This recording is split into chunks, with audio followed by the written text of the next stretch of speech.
I try to pride myself on knowing what to say, and right now I'm speechless. I am so proud of these guys and their teammates.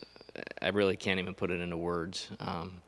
Thought I knew what toughness was, competitiveness, heart, and then I met them. And greatest moment of my life, and I'm sure proud of them. Before we get this kicked off, I want to congratulate Coach Cohen, Coach Mangione, Coach Johnson, and everybody at Mississippi State. I mean, getting to Omaha is one thing. Beating the SEC champion on the road in an environment like this is something else. So I'm really proud of these guys, and I can't wait to get started on preparing to get out there. Questions for the student athletes? Second row, right. David. Ryan, things weren't looking very good for y'all in the 8th inning, and then you hit that 3-run homer. I mean, what did you feel the team get looser after that? I mean, how did you think that kind of affected the team and kind of jolted everyone awake? I mean, I just think that after I hit that, everyone believed more than ever that we could win that game, and it just gave us that extra boost of confidence that we needed to pull that win out. We'll go to the front right.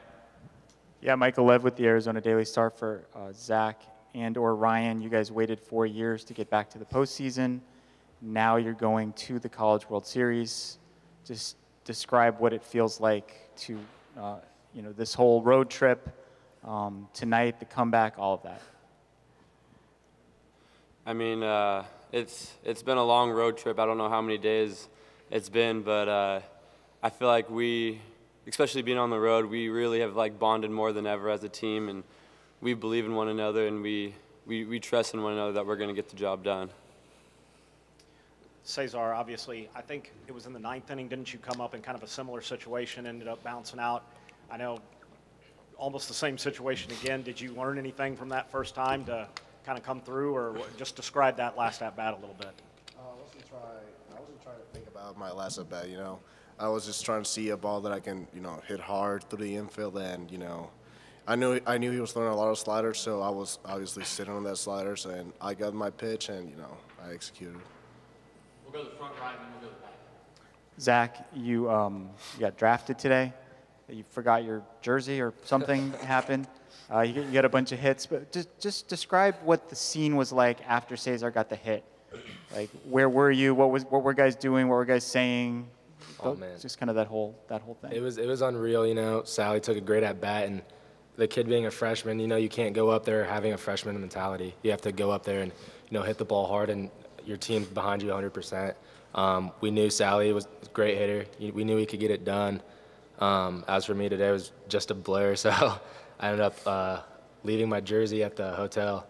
But no, it was exciting. I was pacing back and forth through the dugout, and I just heard contact and saw our team, and then I instantly knew it was through the hole, so we went out and dogpiled.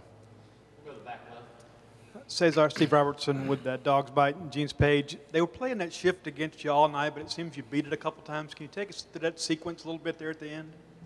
I don't try to see, where they're playing, so because it's, you just as a hitter, you just want to hit the ball hard, so you can't think, oh, I gotta, hit it through the 6 hole or anything. Just, just gotta. My mentality is just gotta hit the ball hard, and that's the way I've been rolling the whole season. We'll go to the front right. Sure. Cesar, the right fielder came up throwing. Did you have to sort of remind yourself as you were going down there that you needed to run through the bag hard to make sure you made it to first? Yeah, actually, our first base coach, Sergio Brown, reminded me. I was, a little bit too excited when I, hit that ground ball, but, thank God it didn't happen. Zach, what does it say about this team that you guys are down by 4 runs in the 8th inning and you don't quit, you keep trying? It's awesome. I mean, Coach brought us together and basically told us to swing at our pitch. Earlier in the game, we were giving them really outs. We were swinging at their pitches instead of ours, and as you could tell, towards the end, we started swinging at our pitch. But I think I'm just speechless. It's great that we were able to come back, and it just shows that we're never out of the fight. Any other questions for the student athletes? All right, thank you, gentlemen. Congratulations.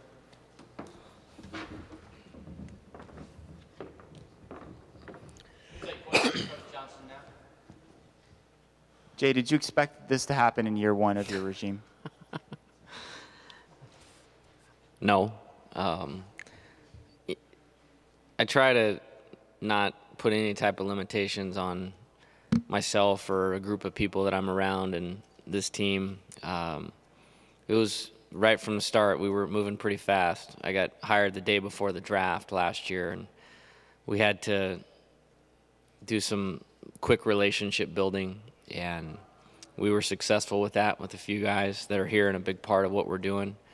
We needed to add a few pieces to the puzzle, and Kevin Ginkel, Cody Deason, Kyle Lewis, Ryan Hogg, all big contributors for us. Then we had to build some trust, and that was not easy.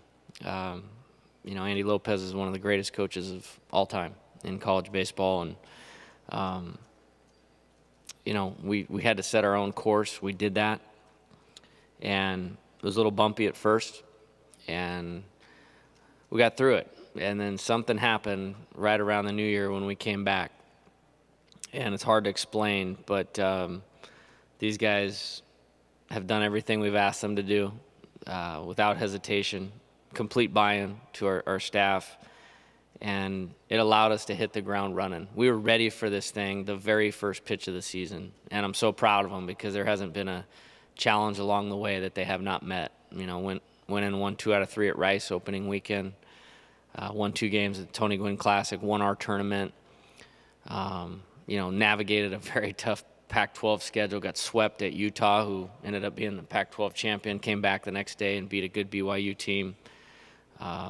Got a little wobbly and lost, you know, a series to Arizona State, a series to Oregon, and regrouped. And I don't know what it is now, but we've won 11 or 12 out of 13 or something like that. And then these 2 weekends are easily the best weekends of my life. We won 4 games in 30 hours last Monday and Sunday, Monday. And the respect I have for this place, this coaching staff here at Mississippi State, to come in here and to win 2 one-run games, that tells you everything you need to know about this group.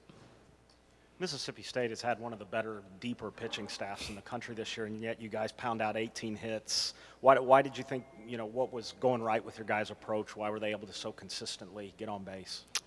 Well, we knew we had a tall task coming in. I mean, you watch Hudson on film, and then you watch Sexton on film, and then Rigby's throwing from that nasty slot. There's 90-mile-an-hour left-handers coming out of the pen.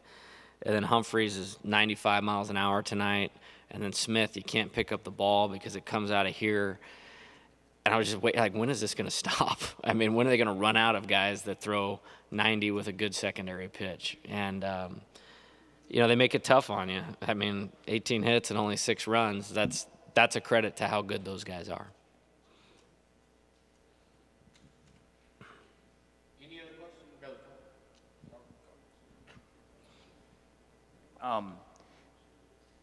Can you talk about Cesar's development of late? He kind of hit sort of a midseason swoon a little bit and has really probably played his best baseball in the last week or so. How did you feel when he was up at the plate in that situation? Very calm. You know, I don't really look at it guy by guy. I just kind of look at the group. I really believe we have a mental advantage almost every time that we play. And, you know, for an 18-year-old kid, we're blessed to have him. I mean, one of the reasons I was excited about this job was, you know, there was a couple good freshmen, and one got the game-tying hit tonight with Alfonso, and one got the game-winning hit with Cesar. And you can't quantify what this experience will do for those guys' development and hopefully catapult them, get them ready for next week. What do you think last week's experience did for your team? Having to win all those elimination games, tight, you know, difficult situations, et cetera. You can't be a good baseball player without confidence. You can't be a good baseball team without confidence. And to be confident, you need to have some success. And we played a tough schedule. Obviously, the Pac-12 is what it is in terms of it's as good as it gets. And, you know, last weekend, it was a hostile environment last weekend. I mean, there may have been half the people or a third of the people that were here, but those people were coming after us a little bit. and we weren't ready for it the first game, and they got us pretty good, 10-3. And then we used that experience and battled through it. And last Monday is one of the greatest days of baseball I've ever been a part of. And I could kind of tell all week we weren't going to be overwhelmed by this deal. And we had a good couple days of training.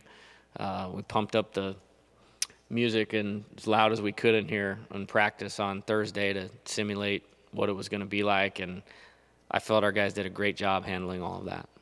Were you getting frustrated at all during the game about your the bunting game, which really wasn't, which has kind of been your trademark like all season long, and then you just kind of haven't really been able to do it the last 2 days?